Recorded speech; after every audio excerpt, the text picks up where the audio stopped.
오늘 제목 붙들고 서로 축복해 주십니다. 하늘에 예비된 축복을 받아 누리셨습니다. 이렇게 서로 축복해 주십니다.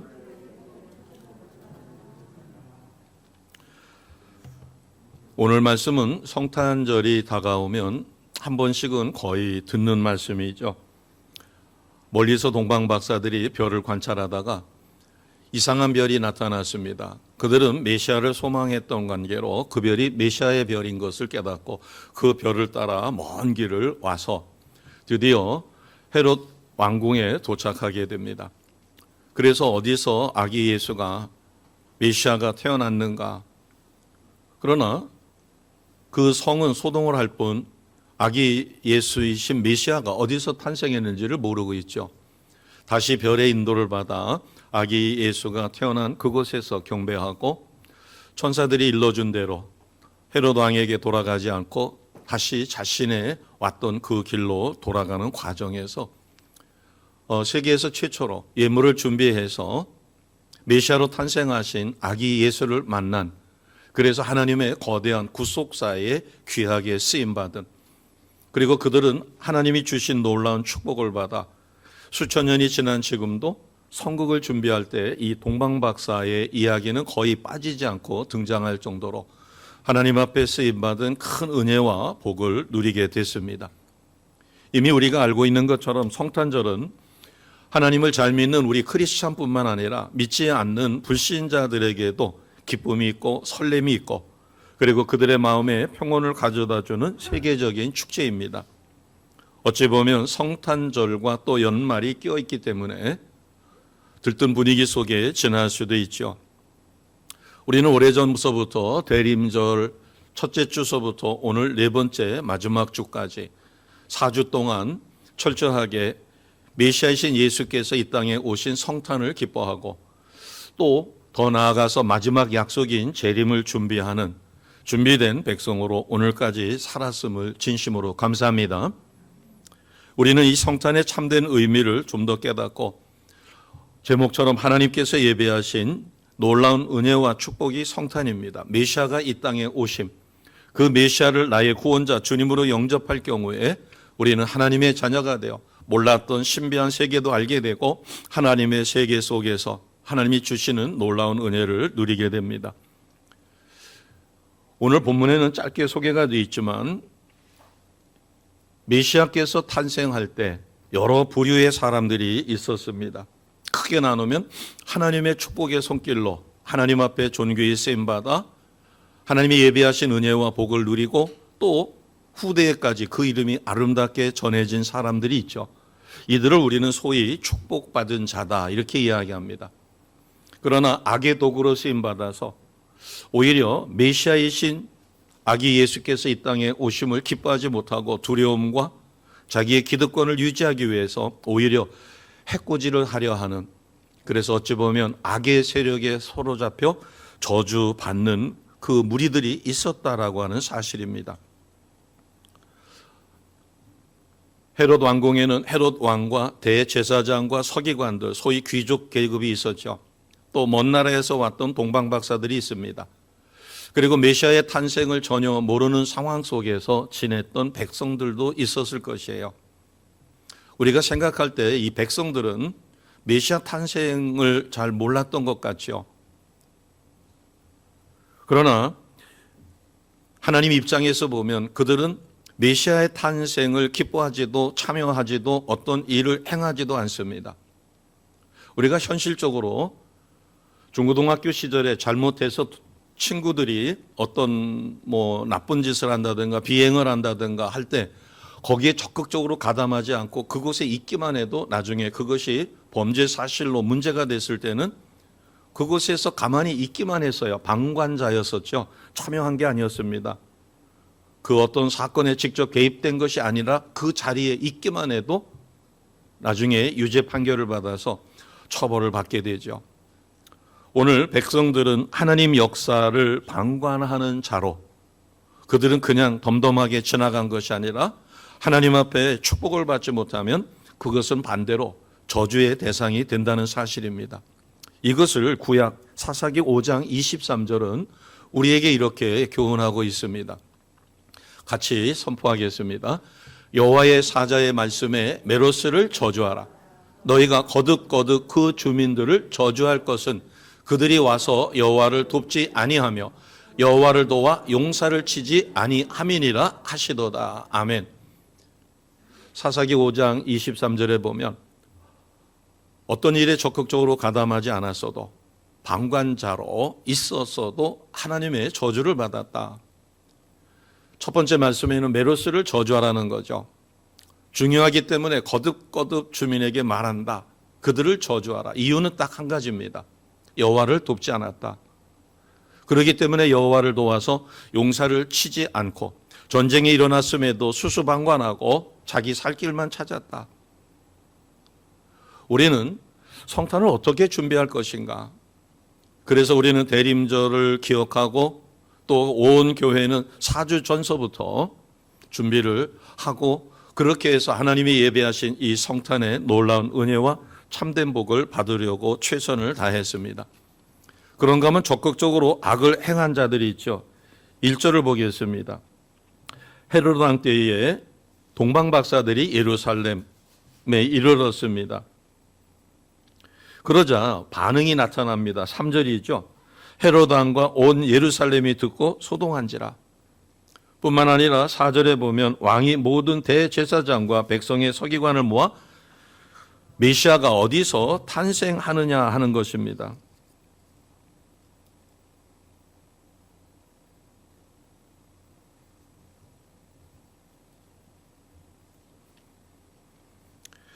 헤롯은 대제사장과 서기관들을 통해서 메시아가 어디서 태어나느냐. 사실 메시아가 이 땅에 오신 것은 작은 이스라엘이라고 한 그 고을의 왕으로 오신 것이 아니라 온 인류를 위하여 만왕의 왕으로 오셨는데 헤롯은 오해를 했습니다. 자기가 왕인데 새로운 왕이 등극을 하면 자기는 왕자에서 물러나야 될 것으로 오해를 한 것이죠. 그래서 다른 성경에 보면 메시아의 탄생을 기점으로 해서 2년, 그러니까 2살 이하 되는 어린 아이, 특히 남자 아이들을 모두 죽이는 무서운 살인죄를 저지릅니다. 자기의 왕권을 유지하기 위해서. 이것은 하나님 앞에 악하게 쓰임받은 것이죠. 그러나 우리가 이미 본문에서 알고 있는 동방에서 별을 연구하던 박사들이 있었습니다. 그들은 별의 인도를 따라서 그 먼 길을 달려왔어요. 오늘날 우리처럼 교통이 발달해서 교통카드만 있으면 지하철도 버스도 심지어는 비행기를 타고 갔다 올 수도 있겠죠. 그러나 그때 당시로는 특히 성지 순례를 가서 낙타를 타보시면 고대 시대의 먼 길을 여행한다는 것이 얼마나 어려웠었을까라고 하는 것을 짐작할 수 있습니다. 또 두바이라든가 아랍권으로 여행을 하게 되면 사막 여행이라고 해서 특별 기행으로 그래서 도심에서 낙타를 타고 일정한 장소까지 차로 이동한 다음에 낙타를 타고 사막을 여행해 보는 경험도 하고 또 사막의 밤을 축제로 보내는 그런 투어가 있다고 하더라고요. 근데 색다른 경험이라고 해서 매우 좋아들 한답니다. 동방박사들은 적극적으로 하나님의 구속사에 쓰임을 받았던 사람들이에요. 그들은 아기 예수를 찾아갔습니다. 메시아를 별의 인도를 따라. 하나님께서는 그들의 삶을 크게 기뻐하셔서 2000여 년이 지난 지금도 성탄을 준비하면서 성극을 준비할 때 거의 빠지지 않는 것이 이 동방박사들의 선행이죠. 그러면 우리가 이제 하나님의 은혜 가운데 이 성탄을 복되게 맞이하기 위해서는 어떻게 해야 될까? 가장 중요한 것은 왜 메시아께서 이 땅에 오셨는가 하는 것입니다. 하나님은 천지를 창조하실 때 특히 에덴 동산을 가장 아름다운 곳으로 만들어 주셨죠. 우리가 소위 얘기하는 파라다이스입니다. 그러나 그곳에서 아담과 하와의 타락으로 인하여 하나님 앞에 죄를 짓고 그 죄의 대가는 죽음이었어요. 이 죽음의 문제, 사망의 문제를 사람은 해결할 수가 없어요. 피조물이기 때문에. 스스로 죄를 짓고 태어났기 때문에. 그래서 죄 없으신 성자 하나님이 여인의 몸을 빌어 이 땅에 인류를 구원하여 십자가에 죽으시기 위하여 오신 그날을 우리는 성탄으로 기념합니다. 그래서 그 성탄이 나와 직접적인 연관이 있다. 왜냐하면 우리는 거저 값없이 예수님을 나의 구원자 주님으로 영접하여 하나님의 자녀가 되는 그 시발점이 바로 성탄이기 때문입니다. 그래서 예수님의 성탄은 나를 위한 것이라는 사실을 확실하게 믿는 것이죠. 자, 우리가 읽지는 않았지만 마태복음 1장 21절을 보겠습니다. 예수님이 어떤 성격의 모습으로 이 땅에 오셨는가 하는 거죠. 1장 21절 같이 하겠습니다. 찾으셨죠? 시작. 아들을 낳으리니 이름을 예수라 하라. 이는 그가 자기 백성을 그들의 죄에서 구원을 자이심이라 하니라. 아멘. 백성들의 죄로부터 구원하기 위하여 메시아이신 아기 예수가 이 땅에 오셨다는 거죠. 그래서 마귀와 사망의 권세를 깨쳐버리고 우리에게 하나님 품 안에서의 자유를 주시기 위해서 오셨다. 그래서 우리가 영적으로 이 성탄을 준비할 때 우리 심령에는 기쁨이 넘칩니다. 그러나 영적인 부분이 아닐 경우에 특히 금년에는 성탄 트리 만든 데도 별로 없어요. 거리에는 크리스마스 캐롤이 거의 울려 퍼지지 않습니다. 크리스찬이 하는 카페가 아니면 캐롤송도 잘 틀지 않는 것 같아요. 참으로 깜깜한 세상이 되었습니다. 우리는 세상 분위기와 상관없이 말씀과 기도로 성령에 사로잡혀 우리가 성탄을 준비할 때 하나님의 사랑을 우리는 눈으로 볼 수가 있어요. 왜냐하면 전 세계가 기뻐하는 25일 날 예수께서 이 땅에 태어나신 것은 역사적인 사실이요, 전 세계적인 축제로, 그래서 하나님의 사랑을 눈으로 볼 수 있는 것이 바로 성탄일입니다. 그래서 우리는 기쁨과 확신과 소망을 갖고 성탄을 준비하는 하나님의 거룩한 백성이 되시기를 주님의 이름으로 축복합니다. 아멘. 예수님의 탄생을 우리는 이 세상에서 어떤 것보다도 소중하게 여겨야 돼요. 부모님을 사랑하면 부모님의 생신을 우리가 아름답게 기억하고 섬기죠. 마찬가지로 예수님의 탄생은 온 인류를 구원하기 위한 하나님의 사랑의 나타나심이죠. 그래서 하나님은 죽으실 수 없는 하나님이 인류의 죄를 대신하여 죽으시기 위해서 여인의 몸을 빌어 이 땅에 아기로 태어나신 그날, 이것은 우리를 위한 하나님의 크신 사랑입니다. 만약에 성탄이 없다면, 성탄이 없다는 것은 메시아이신 예수께서 태어나지 않으셨다면 우리의 삶은 정말로 무의미하죠. 우리가 율법을 다 지킬 수도 없고 우리는 구원의 반열에 들 수도 없습니다. 성탄이 없다면 내일의 행복도 없고 우리는 앞날을 설계할 수도 없는 것이죠. 그러나 우리의 죄를 대신해서 십자가에 죽으실 예수께서 여인의 몸을 빌어 이 땅에 오신 그날, 성탄이 있기 때문에 우리는 소망이 있고 하나님의 자녀로 소망 있는 삶이요, 또 우리는 마지막 남은 마지막 약속, 재림을 준비하는, 그래서 은혜 속에 살아가는 우리 모두가 되셨습니다. 아멘. 그래서 우리는 만반의 준비를 해야 할 것입니다. 동방 박사들은 그 먼 길을 여행하기 위해서 많은 준비를 했을 것이에요. 그것은 성경에 자세히 기록되어 있지 않기 때문에 우리가 상상을 해야 합니다. 성지순례를 가게 되면 시내산에를 올라갈 때 걸어서 올라가시는 분이 있어요. 새벽 한 2시쯤에 일어나서, 왜냐하면 해가 뜨면 굉장히 뜨겁고 힘들기 때문에 해가 뜨기 전에 깜깜한 밤에 올라가서 해가 뜨는 것을 보고 바로 내려와요. 그러니까 일출만 보고 바로 내려오면 무더위를 피할 수가 있기 때문에 그때 낙타를 타고 올라갈 수도 있어요. 근데 낙타를 처음 타보신 분들이 특히 이제 여행을 하시고 성지순례가 아니라 여행을 하시는 분들 중에서는 반바지로 오신 분도 있죠. 이제 물론 거기는 쌀랑하니까 새벽에는 뭐 긴 바지를 입겠지만 반바지로, 특히 외국에서 오신 분들은 반바지에다가 뭐 티 차림으로 다 있는 분들도 있더라고요. 근데 문제가 생깁니다. 그 낙타 안장을 폭신폭신한 뭐 캐시미어나 이런 걸로 해놓은 게 아니라 많은 사람들이 타니까 그것을 견뎌내기 위해서 카펫을 이렇게 짠 것처럼 해놓은 걸 해놨는데 꺼끌꺼끌해요. 그러니까 우리로 표현하면 멍석을 거기다가 덮어놓은 것 같아요. 그러니까 맨살로, 옷이 아니라 맨살로 거기를 앉아가지고 낙타가 일렁일렁 하니까는 거기에 살이 스치면은 나중에 내려올 때 심하면은 물집이 잡힐 수도 있어요. 근데 먼 사막길을 여행하다 보면 크리스마스 카드라든가 또는 영화 같은 데 보면은 동방박사 세 사람만 이렇게 낙타를 타고 가는 모습이지만 그들이 먹을 음식을 준비해야 되겠죠. 하루 이틀 걸리는 거리가 아니니까. 그 다음에 목적지가 정확하게 어딘지를 모르니까는 평상시에 자신들이 생각했던 것보다 더 많은 것을 준비해야 됐을 것이에요. 그러니까 마실 물, 먹을 음식, 그 다음에 노숙을 해야 되니까 텐트를 쳐야 되니까 텐트 칠 장비. 그러면 이것을 세 사람이 필요한 것이 만약에 낙타 하나에 실어도 부족하다라고 하면 최소한 낙타가 3마리 내지는 4마리가 더 필요해요. 그러면 전체적으로 따지면 그들이 동방박사가 탔던 낙타 3마리에다가 그런 부대적인 짐을 실은 낙타가 4-5마리가 되면은 뭐 거의, 그러면 그 나머지 낙타들은 그냥 줄을 이어서 가지고 앞에 낙타가 가면은 살살 따라오는 게 아니라 낙타 몰이꾼이 있어야 돼요.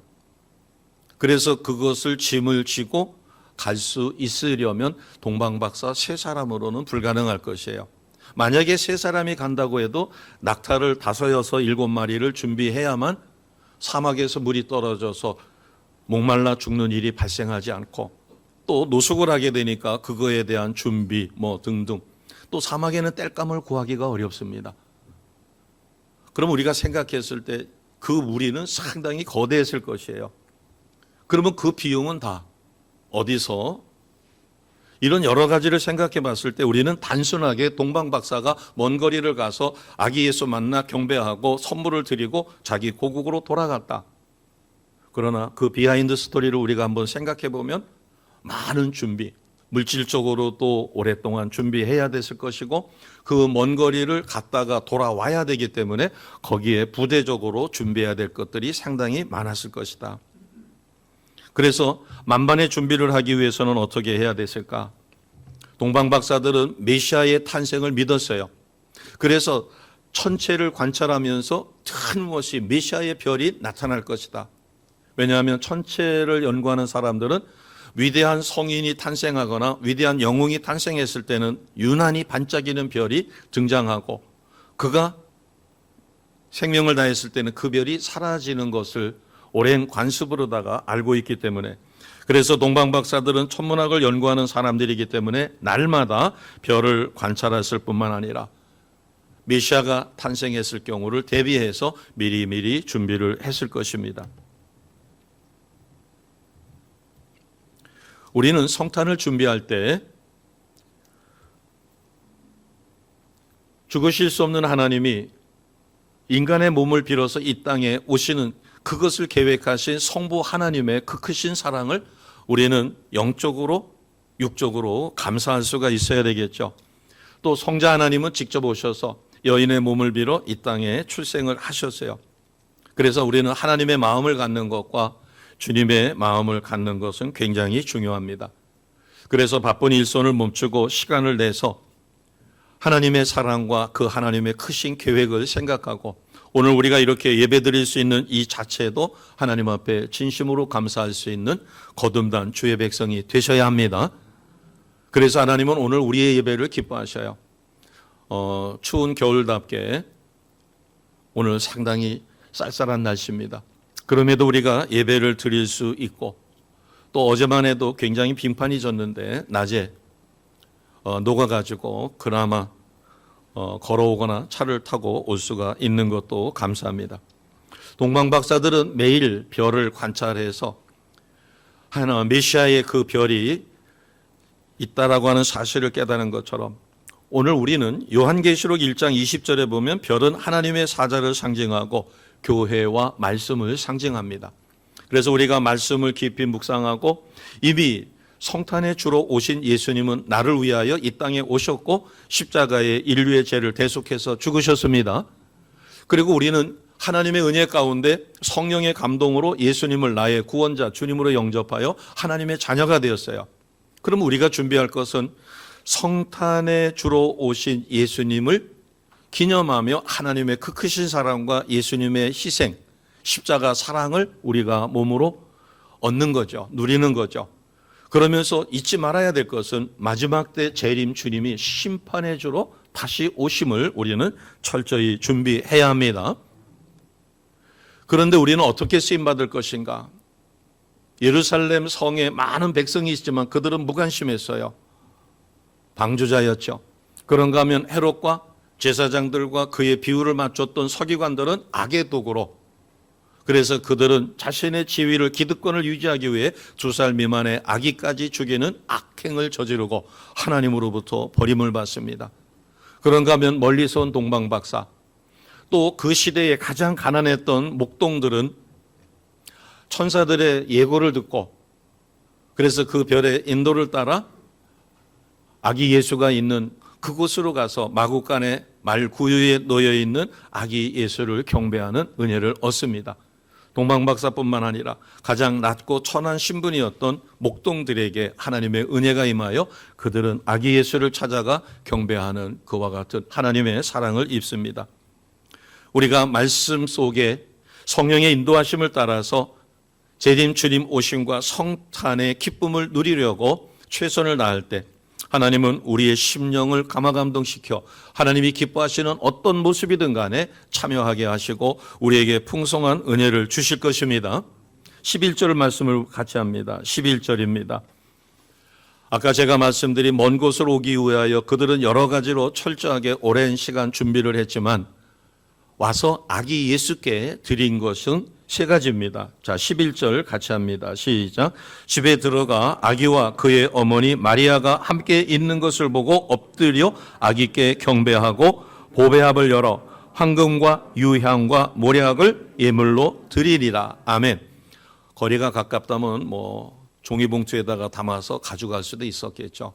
그러나 먼 곳이기 때문에 깨지지 않고 흔들리지 않게 하기 위해서 낙타 등에다가 매달라도 괜찮을 만한 그 보물 상자를 짰을 것이에요. 거기다가 이제 3가지 귀한 것을 실었는데 첫 번째가 황금이고 두 번째가 유향이고 세 번째가 모략입니다.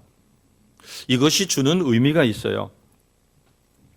이 예물은 메시아께서 이 땅에 태어나 아기 예수께서 최초로 받은 예물이라는 사실인데 예수님은 만왕의 왕으로 오셨고 구약의 선지자를 완성시키기 위해서 선지자의 성격으로 오셨고 그리고 제사장으로서 성격을 갖고 오셨어요.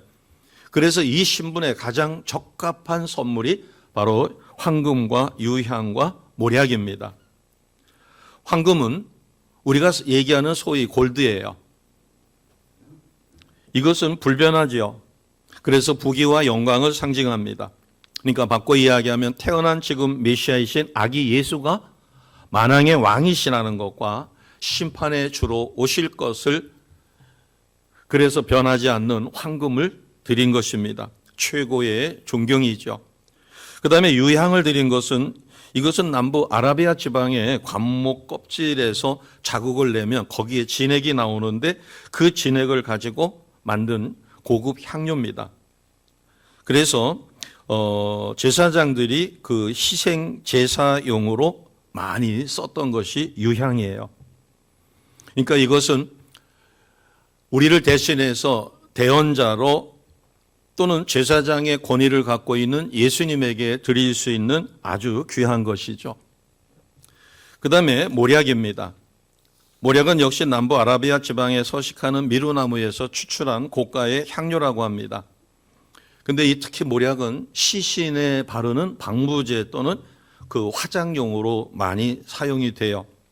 또는 마취제로도 썼다고 합니다. 이것은 후에 예수께서 인류를 대신해서 십자가에 죽으시고 그 시신에 바를 수 있는 그것으로, 그러니까 주님의 십자가 고난을 상징하는 것이 모략입니다.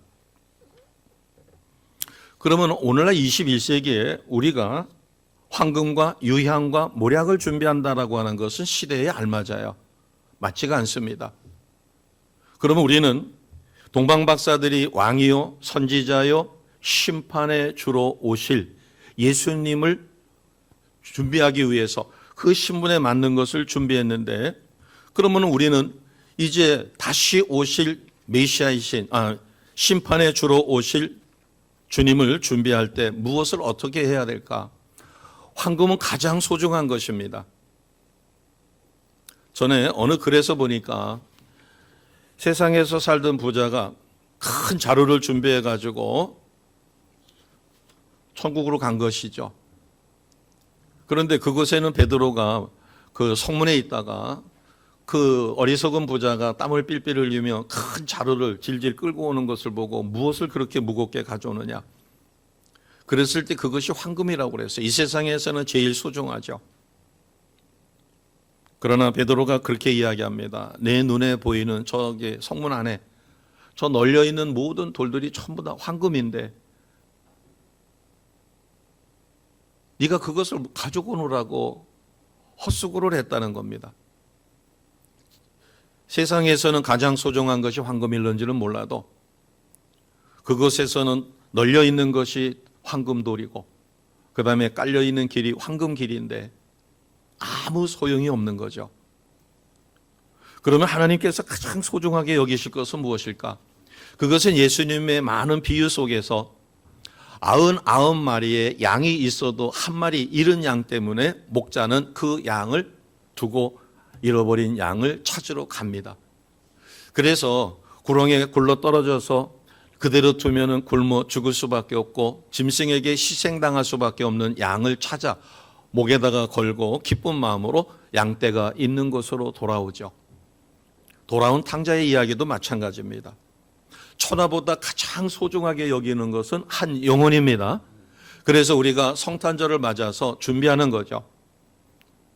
그래서 섬겨주고 또 요즘처럼 식사 대접하기가 쉽지가 않은 때 같이 식사라도 하고 선물도 아니면은 자주 찾아보고 이렇게 해서 친분 관계를 맺고 있다가 성탄절인데 교회 한번 같이 가지 않겠느냐. 전에는 많은 교회들이 성국도 준비하고 성탄 행사를 아주 열심히 준비했어요. 그러나 코로나 이후로부터 그러한 것이 근 3년 이상 진행되지 못하다 보니까 오늘 소수의 교회에서만 하나의 어떤 행사를 준비하다든가, 그러나 복음을 전하여 그 영혼을 교회로 인도하는 것은 너무나 소중한 것입니다. 그래서 천하보다 귀한 그 영혼을 구원하기 위하여 우리가 오랫동안 공들였던 것을 성탄절날 모시고 오기에는 여러 가지로 은혜가 되지요.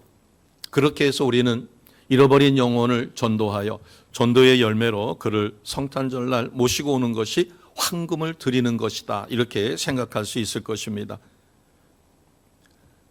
동방박사들은 최선을 다해서 자신들의 마음에서 우러나 또 성령의 감동을 따라 예수님의 신분에 걸맞는 황금과 유향과 모략을 드렸듯이 우리가 마음을 쏟는 선물, 정성을 다한 선물을 준비하는 것입니다. 가난한 과부는 생활비 전부를 드렸죠.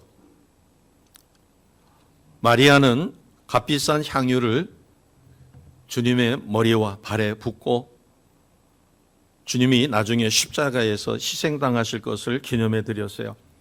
마게도냐 성도들은 보물이 있는 곳에 마음이 있다는 말씀처럼 그들이 힘에 겹도록 최선을 다하여 어려운 처지에 있는 예루살렘 교회를 위하여 풍성한 연보를 준비합니다. 우리가 준비할 것은, 그래서 요즘에는 편지를 주고받는 것도 참 귀합니다. 뭐 고지서 받는 거 빼놓고는 우편 배달되는 것을 편지를 받기가 어렵죠. 왜냐하면 카톡도 있고 그다음에 뭐 동영상 통화도 있고 그러다 보니까 손편지 받는 게 참 귀해요. 그다음에 선물을 주고받는 것도 참 귀합니다. 요즘에는 편리하게 뭐 무슨 페이가 있어가지고 카톡으로다가 선물을 할 수 있어요. 그래서 그 카톡에 선물을 주면 그걸 가지고 뭐 제과점회를 간다든가 어디를 간다든가 해서 그 상품을 찾아오면 됩니다. 또 심지어는 뭐 축의금이라든가 부조금이라든가 이런 것도 전부 다 온라인 상으로다가 그 카카오페이라든가 뭐 삼성페이라든가 이런 거를 통해서 해요. 그러다 보니까 우리가 서로 마음을 주고받는 것이 쉽지 않을 수 있습니다. 그래서 좀 올드한 방법이지만 저희 교회가 성탄절 2부 예배 때 바로 다음 주죠. 2부 예배 때 3,000원에서 5,000원 안에서의 선물을 준비하는 겁니다. 그것을 정성껏 준비해서 그것을 서로 나누고 그렇게 해서 또 새가족이라든가 또 이것에 익숙하지 않은 분들이 선물을 준비하지 못하고 올 수도 있어요. 그럴 때 내가 조금 더 여유 있게 준비해서 내가 그분에게 드리고 그분은 준비를 못했더라도 나에게 되돌려 주지 않아도 될 정도로 그렇게 합니다. 이렇게 해서 우리가 정성껏 준비한 선물을 서로 주고받는 시간을 갖는 것, 이것도 하나의 마음을 서로 나누는 것이 될 수 있죠. 그래서 우리는 올드한 방법이지만 성탄절날 선물을 서로 주고받는 그러한 시간을 끝나기 바로 직전에 갖게 됩니다. 자, 로마서 12장 1절을 보겠습니다. 우리가 성탄을 준비하고 재림 주님 오심을 준비할 때 빠지지 말아야 될 것이 바로 이것입니다. 자, 로마서 12장 1절 같이 갑니다. 시작. 그러므로 형제들아, 내가 하나님의 모든 자비하심으로 너희를 권하노니 너희 몸을 하나님이 기뻐하시는 거룩한 산 제물로 드리라. 이는 너희가 드릴 영적 예배니라. 아멘. 세 번째 줄에 보면 무엇을 하나님이 기뻐하시게 드리라는 거예요? 너의 몸을 산 제물로 드려라. 이것은 바꿔 이야기해서 우리가 누구를 위하여 사랑하며 그 영혼을 구원하기 위해서 하나님 앞에 열심히 기도해도 그 기도가 이루어지기 위해서는 그분을 찾아가야 합니다. 가서 복음을 전해야 되죠. 그러기 위해서는 서먹서먹한 관계가 되지 않기 위해서 복음을 전하기 전에 식사 대접을 한다든가 선물을 갖다 준다든가 이런 교제 관계를 지속해서 사랑의 관계를 갖는 것이에요. 이것은 우리가 몸으로 할 수밖에 없죠. 그래서 세 번째 줄에 보면 너희 몸을 하나님이 기뻐하시는 거룩한 산 제물로 드려라. 이것이 살아있는 예배라는 것입니다. 그러기 위해서는 우리가 동방박사들이 그 예물을 준비하고 그 먼 길을 왔다가 돌아가는 그 여정을 한번 깊이 생각해 볼 필요가 있어요.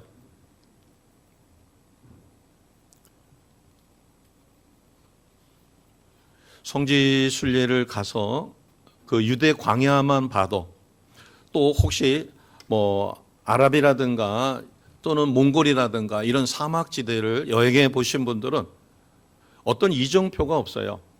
그리고 모래 언덕이 생겼다가 바람이 불면 이쪽에 모래 언덕이 저쪽으로 옮겨지는, 그래서 지형을 분별하는 것은 나침판이나 아니면은 별자리를 보고 갈 수밖에 없죠. 우리처럼 건물이 고정적으로 있고 신호 체계가 잘 돼 있고 이정 표시가 잘 돼 있어 가지고 찾아갈 수 있는 그러한 곳이 절대 아닙니다. 그렇기 때문에 많은 것을 준비하고 갔다가 다시 돌아올 것까지 예비했었을 때 그들이 부수적으로 얼마나 많은 짐을 싣고 갔다가 왔을까라고 생각해 봅니다. 성경에 나타나는 것은 11절에 세 가지 예물이지만 그 예물은 드리는 선물이었고 거기까지 찾아갔다가 다시 돌아오는, 그리고 정확하게 며칠이 걸릴 것을 모르기 때문에 여유 있게 준비할 수밖에 없었을 것이에요. 이것은 그들이 철저히 준비하기 위해서는 엄청난 인내심이 필요했을 것입니다. 그리고 별의 인도를 따라갔었을 때 평탄한 길만 가지는 않았을 것 같아요. 그래서 그들이 사막의 무더위와 강렬하게 내리쪼이는 뜨거운 태양빛과 그 다음에 기갈과 그리고 여행하면서 그들의 여행 자체를 누군가가 소중하게 생각하기보다는 참으로 우스꽝스럽다라고 조롱할 수도 있었겠죠. 그러나 그들은 끝까지 메시아 탄생 아기 예수를 보기까지 그들의 생각을 접지 않는 인내심이 필요했습니다. 그리고 물질적으로도 굉장히 많은 것을 투자해야 됐을 것이에요. 그러다 보면 그들의 희생이 필요하죠. 그런가 하면 아기 예수를 만났을 때 상상을 해봅니다.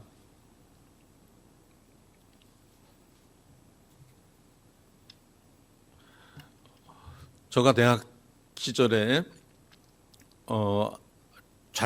하숙을 하다가 자취를 하다 보니까 하루에 3시간, 아무리 시간을 절약해도 3시간이 필요해요.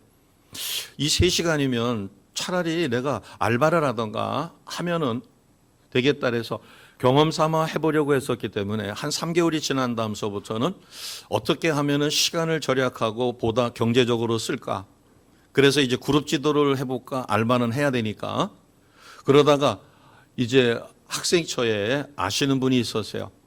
그래서 이제 그분이 저를 평소에도 차를 같이 마시면서 대학 생활에 어려운 것도 묻고 이랬었는데 이런 고민을 얘기했습니다. 하숙을 하다가 자취를 하니까 너무 좋은데 3개월이 지나니까 꾀가 생긴다. 그래서 자취를 하지 않고 그 대신 고소득을 할 수 있는 알바가 뭐가 없을까. 그러려면 의식주는 해결이 돼야 되겠죠. 그랬더니 마침 부장검사네 집이 있으니까 거기에 가정교사를 구한다고 한다. 갈래? 그러더라고요. 그래서 부장검사요? 그랬더니 부장검사네 집이래. 소개가 그렇게 왔대요. 그래서 대단한 집이니까 아무나 소개할 수 없고 너 정도면은 가서 퇴짜 맞지는 않을 것 같다. 그래가지고 갔어요. 갈 때 제가 상상을 했습니다. 부장검사네 집이니까 어떨까? 뭐 청렴하니까는 뭐 이렇게 쭉 했는데 생각보다도 집이 좋았어요.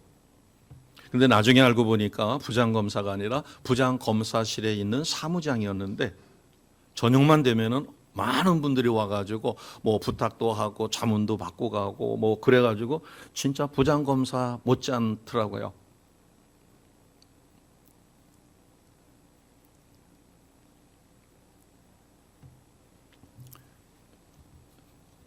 처음에 제가 상상했었을 때 상상했던 것보다는 훨씬 더 그 집이 좋았어요. 그 주변에서. 그리고 물으니까 금방 알더라고요.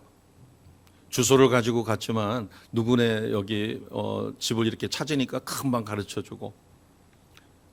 또 놀란 것은 어지간한 분들은 말통에다가 석유를 사가지고 가서 보일러에다가 집어넣죠. 아니면은 이제 뭐 드럼으로다가 뭐 이렇게 쓰시는 분은 거의 없었어요. 그때 거의 다 뭐 자전차라든가 뭐 이런 데다가 말통을 해가지고 기름을 넣어서 보일러를 떼던 때인데 놀란 것은 탱크로리가 오더라고요. 저는 그 오물 수거하는 차만 탱크로리를 봤지 그게 유조차인데 유조차가 와가지고 지하 탱크에다가 그 유조차로다가 기름을 공급하더라고요.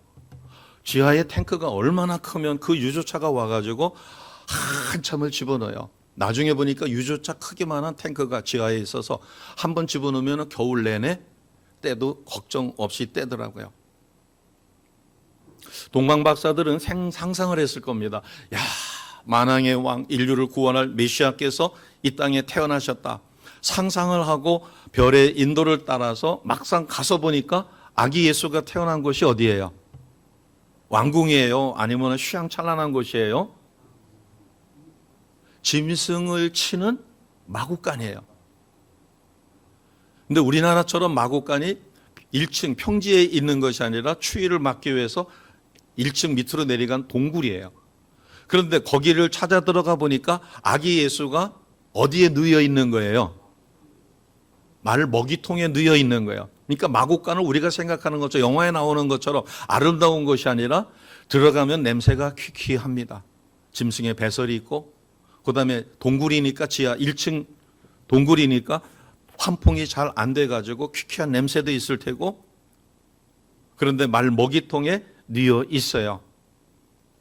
그런데도 11절에 보면은 그들은 엎드려 아기께 경배하고 가져왔던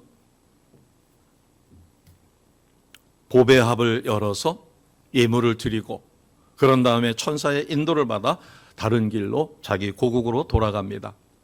이것은 어떤 의미에서 겸손을 이야기할 수도 있겠죠. 동방박사면은 자기 나라에서도 상당한 직급에 있었을 것입니다.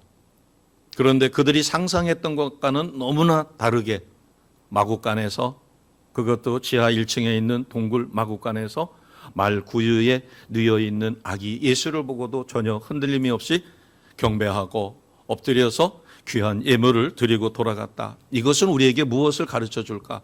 겸손함입니다.